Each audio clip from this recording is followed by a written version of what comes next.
ठीक है, देखिए आप इस वक्त जो आपको तस्वीरें दिखा रहे हैं वो एनएसयूआई के प्रदर्शन की दिखा रहे हैं, क्योंकि अब ये पेपर लीक जो है वो अब राजनीतिक दल इसे अपने अपने हिसाब से बनाने की कोशिश करते नजर आ रहे हैं। और आप देख रहे हैं कि एनएसयूआई का ये प्रदर्शन जहां पर डॉक्टर डिग्री ऑन सेल के जो बोर्ड्स हैं वो लेकर यहाँ पर कार्यकर्ता नजर आ रहे हैं। वहीं बिहार में भी परीक्षा माफिया की थी बड़ी सेटिंग। परीक्षा के एक दिन पहले बिहार शरीफ से 3 लोगों को गिरफ्तार किया गया। तो नालंदा पुलिस ने तीनों को गिरफ्तार किया था।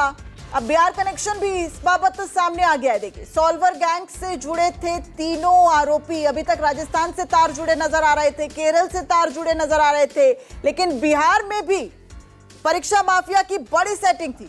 अमिताभ हमारे साथ ज्यादा अपडेट के साथ जुड़ गए। 2024 में अमिताभ देखा गया बिहार झारखंड से कनेक्शन पेपर लीक का, और अब यहां पर भी पेपर लीक का कनेक्शन बिहार से। जी बिल्कुल, देखिए हमने पहले भी आशंका जताई थी कि जिस तरीके से परीक्षा के एक दिन पहले जो क्वेश्चन पेपर लीक माफिया था संजीव मुखिया, उसे पटना की बेऊर जेल से बक्सर सेंट्रल जेल शिफ्ट किया गया था। लेकिन अब जानकारी आ रही है कि 2 मई की रात में चेकिंग के दौरान पुलिस ने 2 गाड़ियों को पकड़ा था, और जब उनकी जांच की गई थी तो उसमें से 3 लोग गिरफ्तार हुए थे, जिनके पास से ब्लूटूथ डिवाइस थे और कई ऐसे दस्तावेज थे, कई लोगों के एडमिट कार्ड थे।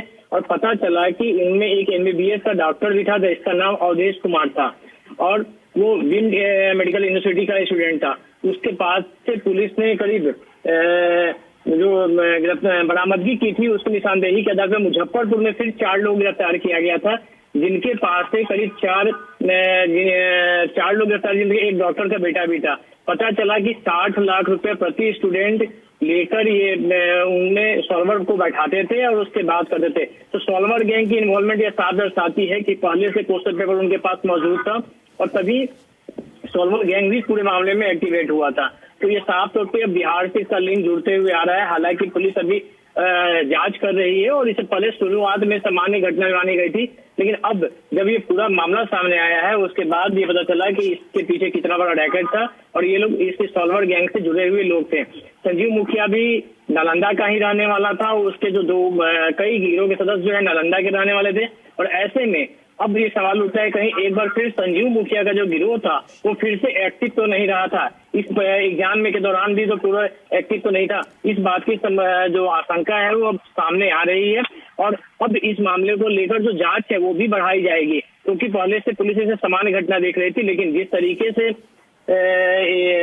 नीट पेपर में मामला लीक हुआ और उसके बाद इनकी संदिग्धता के सामने आ रही है, तो अब चूंकि उनके पास केवल नीट का ही नहीं मिला था, उनके पास जो AIDU का एग्जाम कैंसिल हुआ था उसके भी कई दस्तावेज थे। इसलिए पुलिस उनमें सब पर्टिकुलर नीट से जुड़ के नहीं देख रही थी। लेकिन जब अब मामला सामने आया है इसलिए नीट को लेकर उसकी जांच शुरू हो गई है। ठीक है, बहुत शुक्रिया अमिताभ इस पूरी जानकारी के लिए। तो देखिए, अब NTA ने पेपर जो है वो रद्द कर दिया है नीट UG 2026 का, और उसके बाद अब धरपकड़ जो है वो और ज्यादा तेज हो गई। अब बिहार कनेक्शन भी सामने आ गया। आपको बता दूं 6 मई को जब NTA ने पेपर लीक की बात से इनकार किया था, तब बिहार के पटना और झारखंड के हजारीबाग से कई लोगों को हिरासत में लिया गया था। यानी 2024 में भी बिहार कनेक्शन सामने आया था। तब 67 जो छात्र थे उनके एक ही नंबर यानी कि 720 नंबर आए थे, जो कि सवालिया घेरे में था। हालांकि NTA ने कोई भी गड़बड़ी नहीं मानी थी। उसके बाद सुप्रीम कोर्ट ने पेपर रद्द